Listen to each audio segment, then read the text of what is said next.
Ilara was 24 when her world dissolved into the quiet, administrative click of a lawyer's briefcase. She sat in the leather chair opposite her Uncle Marcus in the study that had always smelled of her father's pipe, tobacco, pine resin, and the metallic tang of brass instruments. The smells were still there, but her father was not. He was 3 weeks gone, laid to rest in the cold November soil, and Marcus, his younger brother, had wasted no time in liquidating what he called a life of impractical nostalgia. The house, the workshop, the acres of woods her father had surveyed and loved, all sold to a developer from the city. "It's for the best, Ilara," Marcus said, his voice devoid of any warmth. He was a man of clean lines and sharp angles, from his tailored suit to his precise, clipped sentences. He saw the world as a ledger, and his brother's life had been a mess of sentimental, unprofitable entries. "Your father left nothing but debts, creatively hidden. This sale clears them. There is a small remainder." He slid a banker's check across the polished mahogany desk. $2,000, an insult disguised as a settlement. It was the price he put on a lifetime of mentorship, of love, of quiet, shared competence. She did not cry. She did not plead. The grief for her father was a vast, hollow space inside her, too profound for tears. This secondary loss, this cold expulsion, was simply a logistical problem to be solved. It was what her father, Elias, would have expected of her. He had been a land surveyor of the old school, a man who believed in the tangible truth of the earth beneath his feet and the unwavering logic of mathematics. He had taught her not with storybooks, but with maps.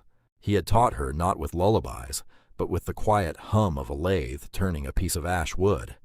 From the age of 10, she had been his apprentice, learning to read the language of contour lines, to calibrate a vernier scale, to mix mortar that would last a century, and to trust the unwavering pull of gravity on a plumb bob. "Competence," he used to say, his hands steady as he adjusted the brass knobs of his prized theodolite, "is a fortress.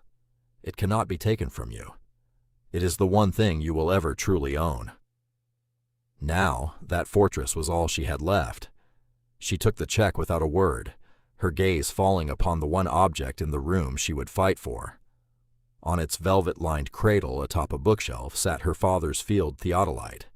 It was a heavy, beautiful instrument of brass and glass, its lenses still clear, its gears moving with buttery smoothness.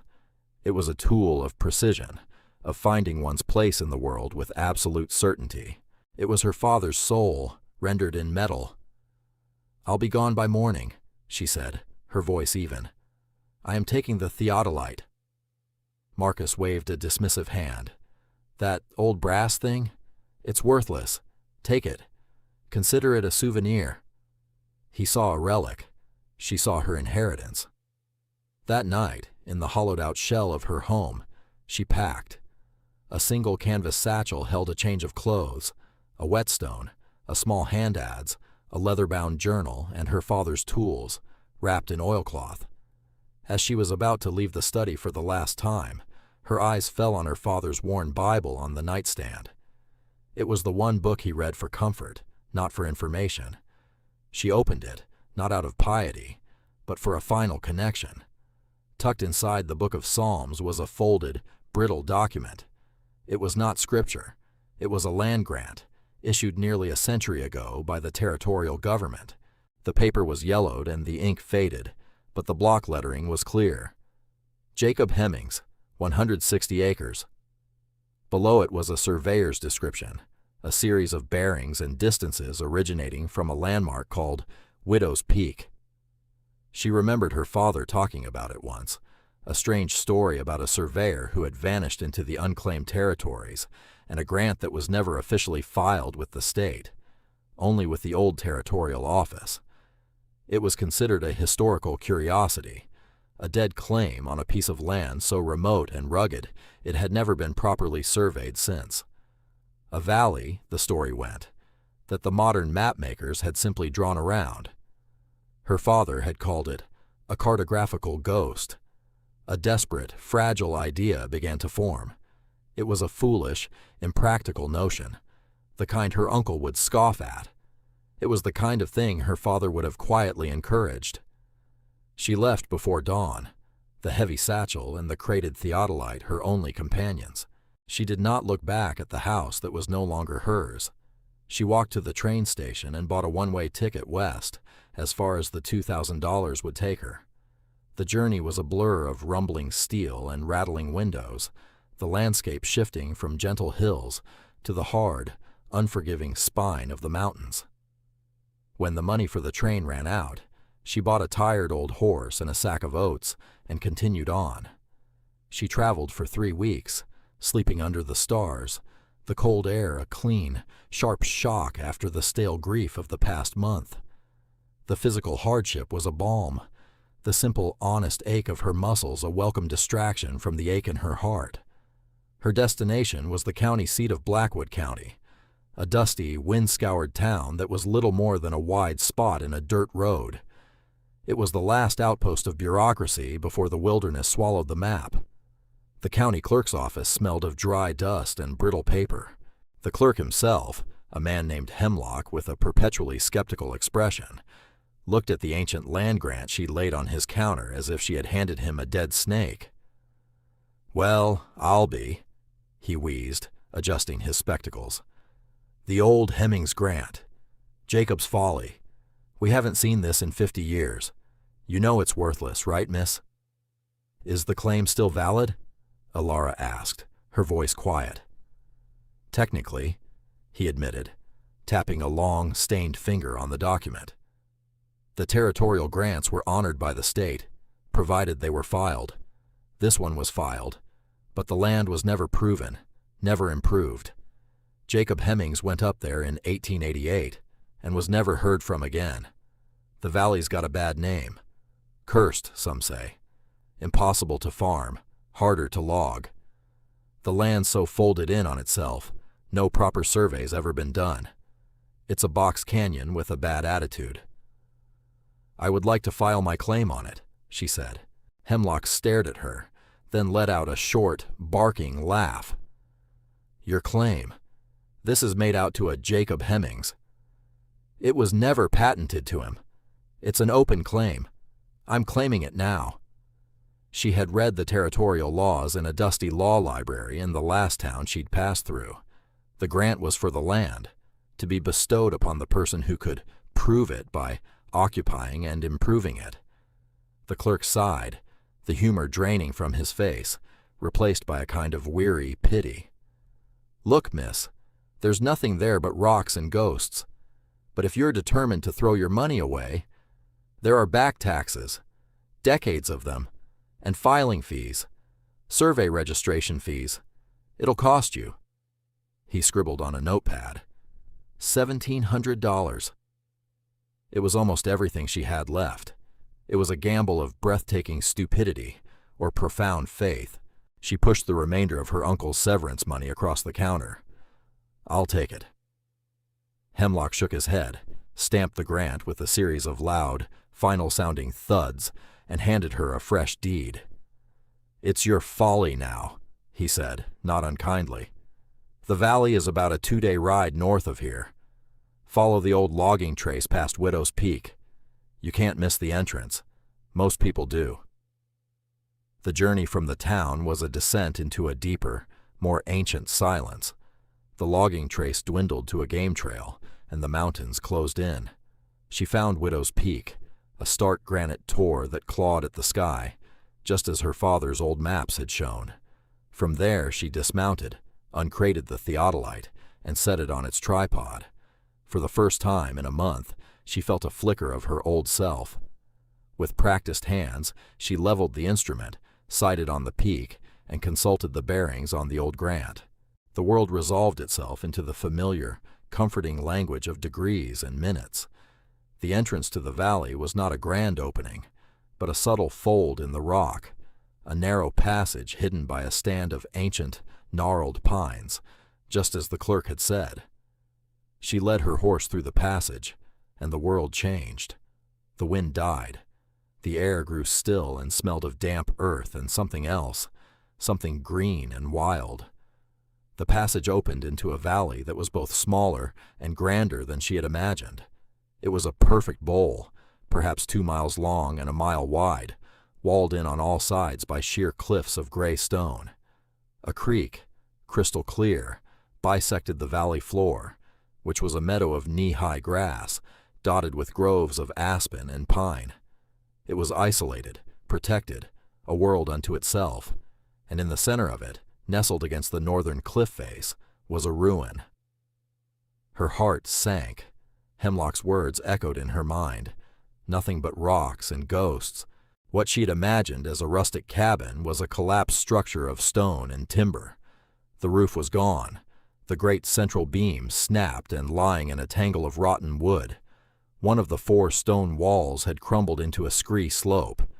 It was a skeleton, picked clean by time and weather. A wave of despair, cold and sharp, washed over her. She had traded everything for a pile of rubble. For a long moment, she just stood there, the silence of the valley pressing in. She could turn back. She could sell the horse, admit defeat, and find some menial job in a town full of strangers. The thought was a physical pain. She looked at her hands, calloused from years of working with her father. She thought of his voice, calm and steady. Find the strong point, Alara. Every structure has one. She tethered her horse and walked toward the ruin, her boots sinking into the soft soil. She began a survey, not with the theodolite, but with her eyes and hands. She ran her fingers over the remaining stonework, testing the mortar. She paced the foundation. The southeastern corner, sheltered by a granite overhang from the cliff face, was almost entirely intact. The stones were massive, expertly laid with a tight, neat chinking of smaller stones and a lime mortar that had hardened to the consistency of rock. The interior of this corner formed a small, defensible room, about 10 feet square. The great stone hearth was still there, its chimney rising a good 15 feet before being choked with debris. It was a start. It was a fortress.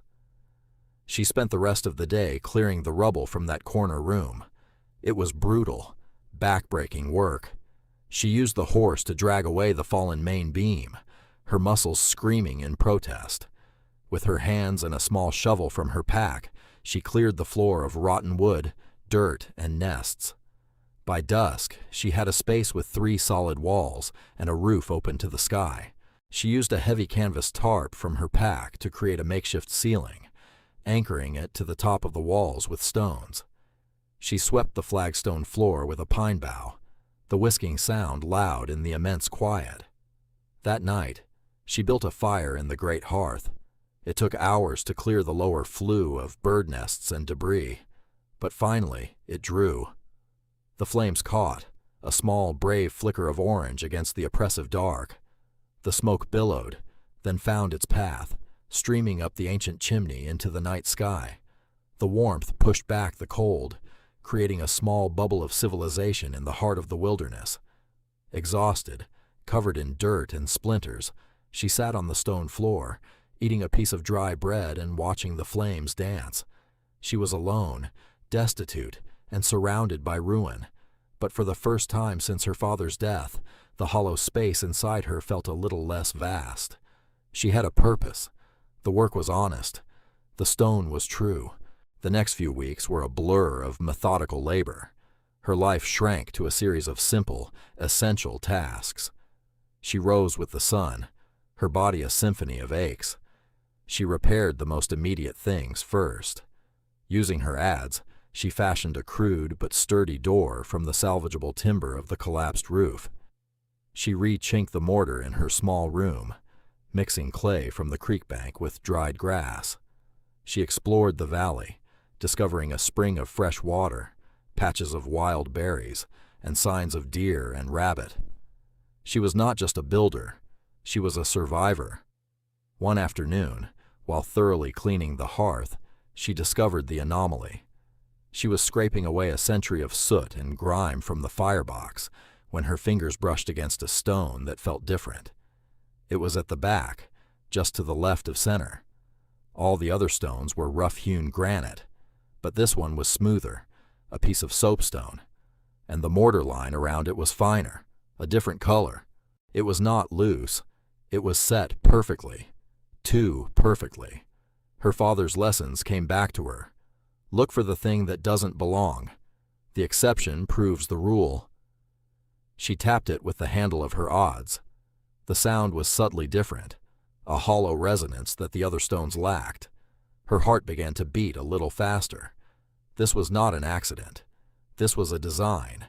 She spent the next day carefully, painstakingly working at the fine mortar line with the tip of her knife and a small chisel. It was slow, delicate work. She refused to rush, knowing that a single clumsy move could jam the mechanism or damage whatever lay behind it. As she worked, she felt a strange kinship with the man who had built this place, a shared understanding of patience and precision. Finally, after hours of effort, she was able to pry the soapstone block free. It slid out with a soft, grating sound. Behind it was not a gaping hole, but a small, heavy iron ring set into another stone. She pulled. The stone didn't budge. She pulled harder, bracing her feet against the hearth. It scraped back a few inches, revealing a dark, cavernous space. The air that flowed out was stale but dry, smelling of old leather and cold metal. She lit a splinter of pine as a torch and peered inside. The space was a small, stone-lined compartment, about 3 feet deep and 2 feet high, and it was not empty. Inside sat 2 canvas sacks, thick with dust, and a large oilskin pouch, sealed with wax. She reached in, her hands trembling slightly, and pulled one of the sacks out. It was incredibly heavy. With fumbling fingers, she untied the leather thong at its neck and tipped it. Onto the dusty flagstones spilled a river of gold. Coins. Double eagles, mostly. Their eagles and liberty heads gleaming dully in the firelight. She opened the second sack. It was the same. A fortune. Enough to rebuild this place 100 times over. Enough to live a lifetime without fear. For a full minute she could only stare, her mind unable to process the reality of it. It felt like a dream, a fairy tale. But the weight of the coins in her hand was real. The cold, hard reality of them anchored her. Then she reached for the oilskin pouch. This, she knew, was the real treasure. She broke the wax seal carefully and unfolded the stiff, waterproofed cloth. Inside was a thick, leather-bound journal. She sat by the fire, the gold forgotten on the floor, and opened the book. The handwriting was a neat, disciplined cursive, the script of an educated man. The first entry was dated May 12, 1888. "My name is Jacob Hemmings," it began. "I was once a surveyor for the Great Northern Railroad. I charted 1,000 miles of track, and for my troubles, my partner, a man I trusted as a brother, stole my work, my savings, and my good name, leaving me with nothing but a worthless territorial grant and a warrant for my arrest on false charges. I have come to this place, this valley the world has forgotten, to build a final refuge. They call it a folly. Perhaps it is, but it will be my folly." Alara's breath caught in her throat. The parallel was uncanny. A story of betrayal, of being cast out with nothing but a piece of paper and a set of skills. She read on, devouring the pages. Jacob's journal was a meticulous record of his life in the valley. He detailed the construction of the house, stone by stone. He described the flora and fauna with a scientist's eye. He wrote of the profound, healing solitude.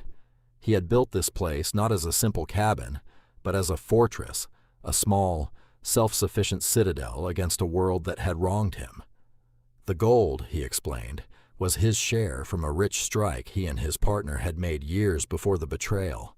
He had carried it on his back, a heavy burden of his past, and hidden it here. The final entry was written 20 years after the first, the handwriting shakier but still firm. "I am old now," it read. "The valley has been a good and quiet friend. I will not die a rich man, but a contented one. I leave this journal and the gold for whoever comes after me, but not for just anyone. The world of men is full of greed. They would see this valley and see only timber to be cut, rock to be quarried. They would not see its heart. I have left this cache to be found only by one who understands the language of stone and shadow, one who has the patience to see beyond the surface. If you are reading this, you are that person. This gold is now yours. It is not a treasure to be squandered, but a tool to be used. The house has been a good shelter, but time is relentless. Use this wealth to make it strong again. Make it a home. Do not let the world pave over this last, quiet place. This is my only request. The grant is my legacy. The gold is your means, and the valley is your blessing. May you find the peace here that I have. Tears, hot and sudden, finally came. They were not tears of grief or despair, but of profound, aching gratitude. She was not alone. A stranger, dead for a century, had reached across time and given her a purpose, a home, and his blessing. Jacob Hemmings was not a ghost to be feared. He was a mentor, a kindred spirit. The discovery of the gold changed everything and nothing. The fundamental task remained the same, to build, but now she had the means. The next morning she rode out of the valley, a new light in her eyes. She left the gold hidden, taking only a few coins. In Blackwood, she went to the general store, a place run by a sturdy, no-nonsense woman named Maeve.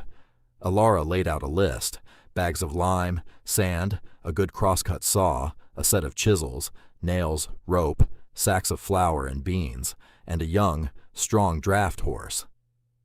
Maeve looked at the list, then at the gold coin Alara placed on the counter. She bit it, her eyes widening slightly, but she asked no questions. "It'll take a week to get the lime and the good saw," she said. "The rest I have. That's a big project you're taking on up at the Folly." "It's not a folly anymore," Alara said quietly. "It's a homestead." While waiting for the supplies, she visited the town's blacksmith, a hulking, bearded man named Silas, who moved with a surprising grace. His shop rang with the rhythmic clang of a hammer on steel. Alara needed her father's adze, and her small axe rehoned. She watched him work the bellows, his eyes assessing the heat of the forge. "You know your tools," he grunted, taking the adze from her. He examined the edge. "Good steel. You know how to use it?" "My father taught me," she said. He worked in silence for a few minutes, the hammer blows precise and rhythmic. "Heard you bought the Hemmings place. A woman alone. Folks think you're crazy." "Let them," Alara replied, watching the sparks fly. Silas finished the edge, quenched it with a hiss, and handed it back to her. The blade was perfect, razor sharp. "Work like that," he said, nodding toward the tool. "That ain't crazy. That's sense. You need any custom ironwork, hinges, braces, you come see me. I do fair work for fair pay." It was the highest form of praise he could offer, an acceptance into a fraternity of competence. It was the first crack in the wall of her loneliness. When the supplies arrived, the work began in earnest. The valley became a hive of activity. With the new draft horse, she could haul stone and timber that had been impossible to move before. She built a tripod derrick to lift new beams into place. She spent weeks on a scaffold of her own making, meticulously rebuilding the collapsed wall, her hands raw and her muscles burning. She mixed mortar in a pit, the lime and sand and water a familiar alchemy. She learned the rhythm of the work, the heavy thud of a maul on stone, the sharp bite of the saw through pine, the soft scrape of a trowel. The roof was the greatest challenge. She felled straight, tall pines from a grove on the far side of the valley, limbed them, and shaped them into massive rafters with her adze. With the horse and a system of ropes and pulleys, she hoisted them into place one by one, securing them with iron braces Silas had forged for her. For the roofing itself, she discovered a shale deposit up near the northern cliff. The rock cleaved into flat, durable slates. For 2 months, she did nothing but quarry, shape, and lay slate tiles, each one drilled and nailed into place, overlapping perfectly. The day she laid the final ridge cap, a feeling of triumph washed over her so powerful it almost brought her to her knees. She had a roof. She had a home. As the months passed, the ruin was transformed. The house stood proud and strong, a fortress of stone and timber. She built furniture from seasoned pine. She cultivated a garden in the rich soil of the meadow. She was no longer just surviving, she was thriving. Her trips to town became less frequent, but more welcome. Maeve would have her supplies ready, always with an extra loaf of bread or a jar of preserves. Silas would stop his work to discuss the best way to temper a chisel or design a gate latch. She even earned the respect of an old trapper named Cormac, who lived in the hills. He appeared at her homestead one day, a silent, weathered man. He walked the perimeter of the house, his sharp eyes missing nothing. "Jacob would be proud," he said, his voice a low rumble.